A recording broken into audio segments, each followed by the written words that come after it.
qui, l'autre fois, prend courage à demain, même s'il a souffert, pour le petit morceau dans la salle senti.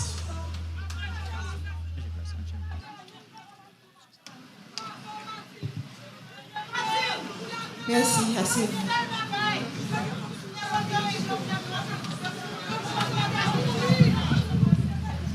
Monsieur le Premier ministre,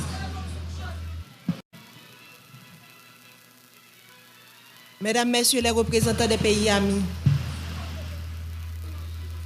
Mesdames, Messieurs les fonctionnaires de l'État,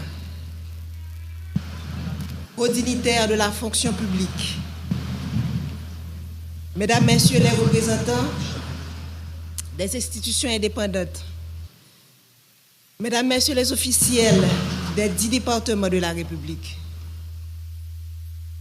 Mesdames, Messieurs les représentants des collectivités territoriales, Mesdames, Messieurs les représentants du secteur privé des affaires, Mesdames, Messieurs les représentants des organisations de la société civile, Mesdames, Messieurs les représentants de la diaspora, frères Maxime dans tout le pays.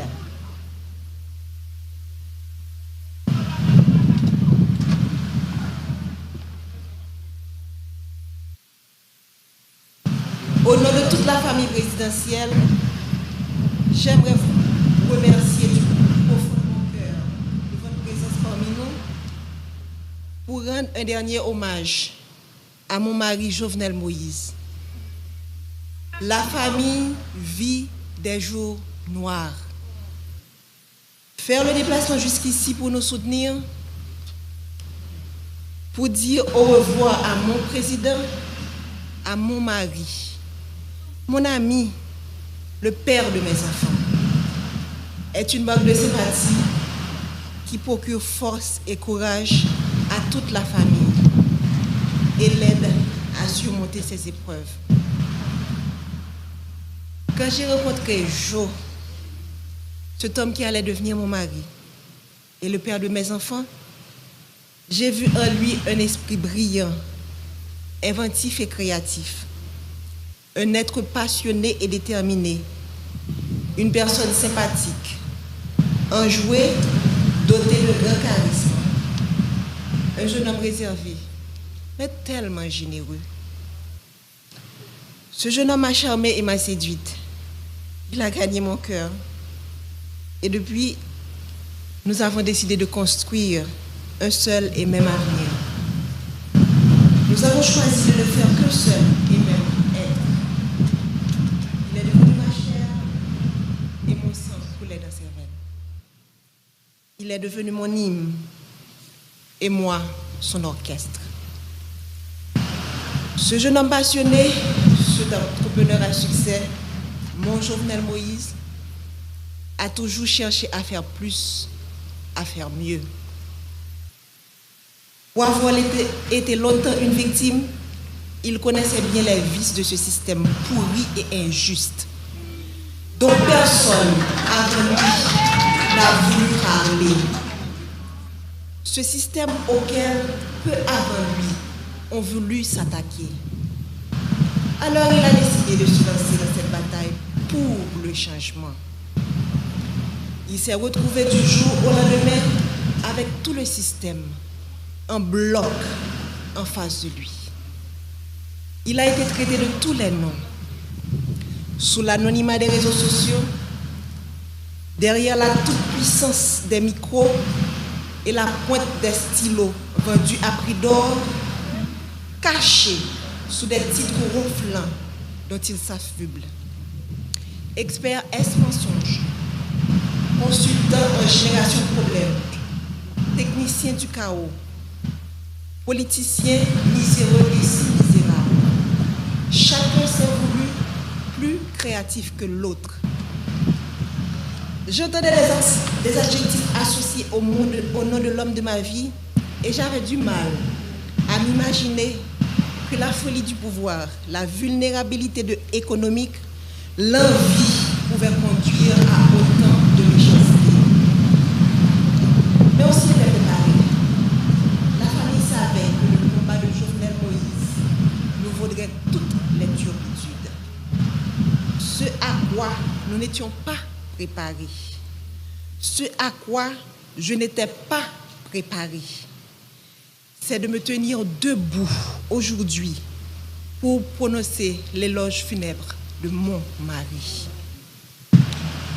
C'est de me réveiller un matin et de ne pas avoir jour à notre rituel matinal. Comment accepter de ne plus entendre ta voix, tes rires, de ne plus te toucher, de ne plus entrelacer nos doigts au tien? Comment t'imaginer partir quelque part sans moi, sans des enfants? C'est un cauchemar dont je n'arrive pas encore à me réveiller. C'est une situation à laquelle tu ne nous avais pas préparés.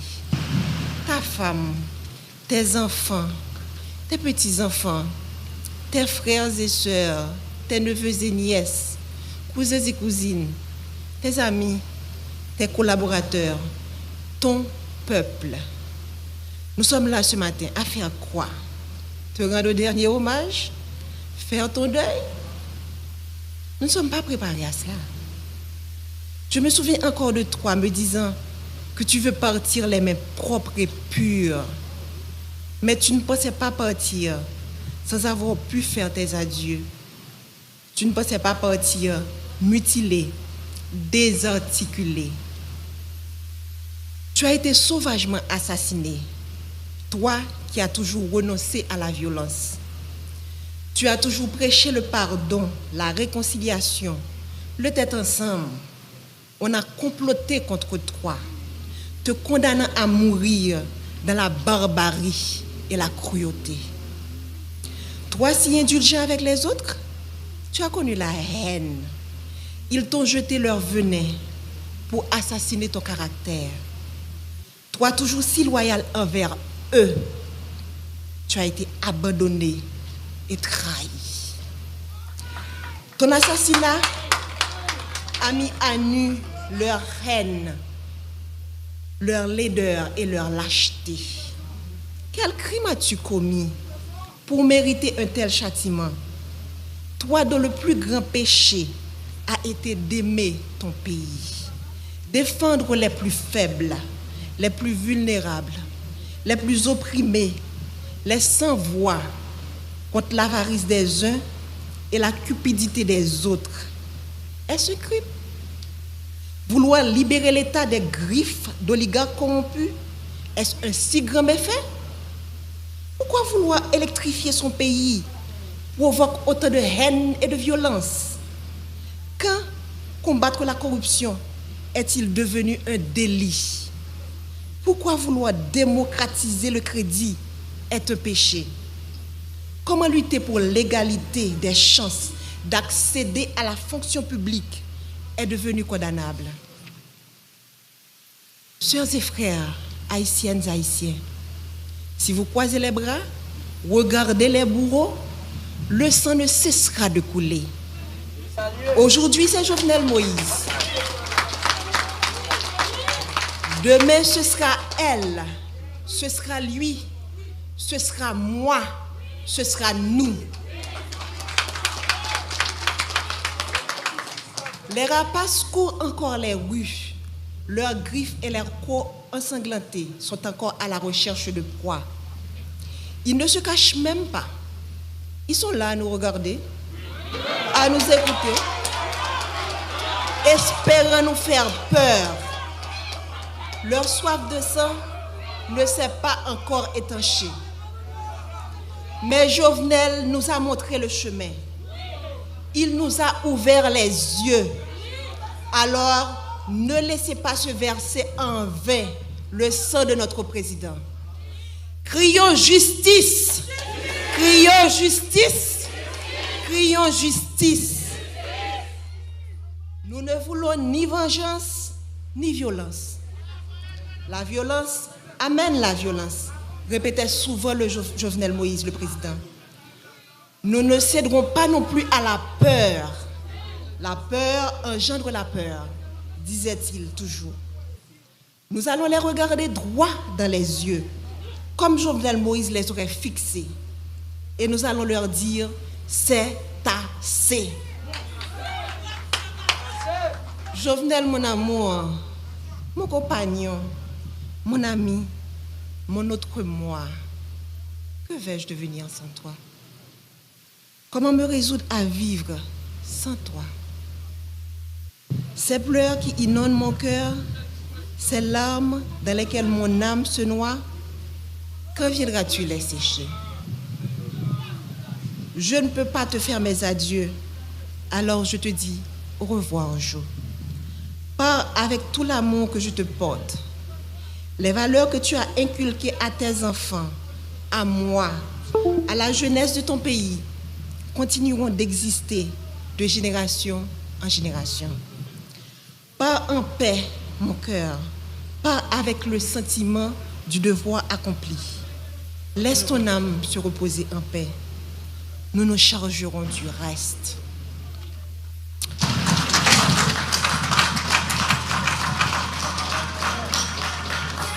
Accès haïtien qui vivent dans 4 coins pays, dans la diaspora, nous-mêmes qui venons supporter la famille dans un moment difficile, nous disons merci en pile.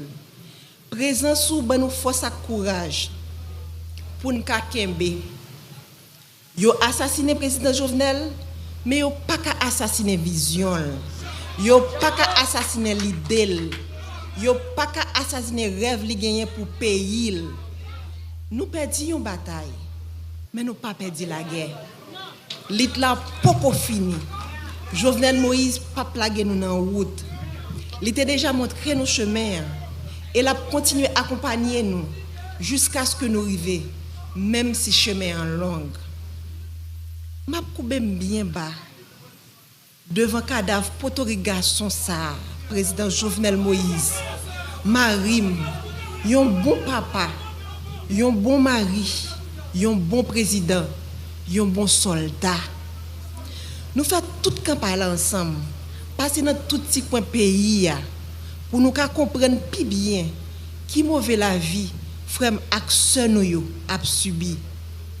Jodi a m'a dit son au revoir, c'est pas un adieu.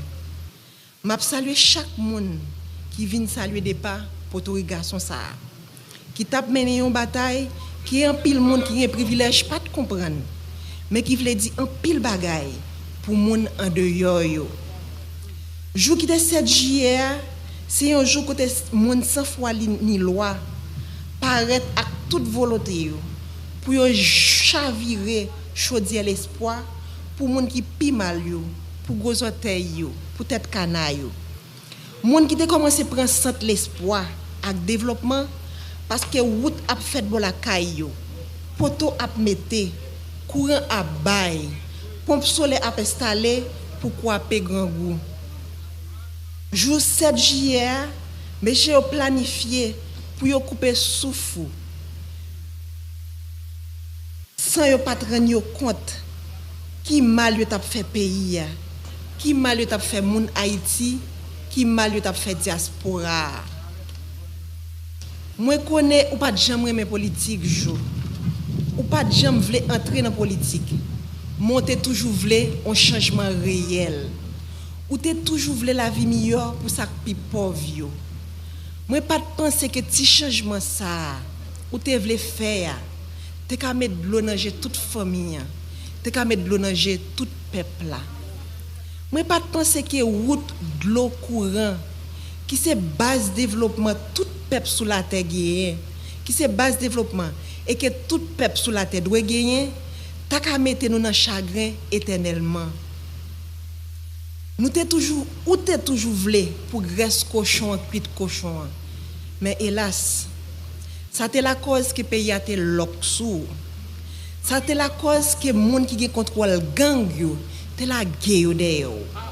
Ça c'est la cause que conspiration village Tibois te manqué pour toi aller.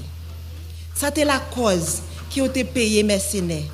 Vinn dans pays rete pendant plusieurs mois puis te ton 6-7 juillet pour te éteindre nous tant que lampe dans vent. Yo goumé juste mek do wate. Jo oligarque yo gagné une bataille. Mais yo pas connait si peuple a commencé ouais clair. Si peuple a commencé comprendre, Si j'ai le calé, qui donc ou devant? Nous perdons une bataille. Mais la guerre n'a pas fini. Il faut que nous jouions justice pour. Merci.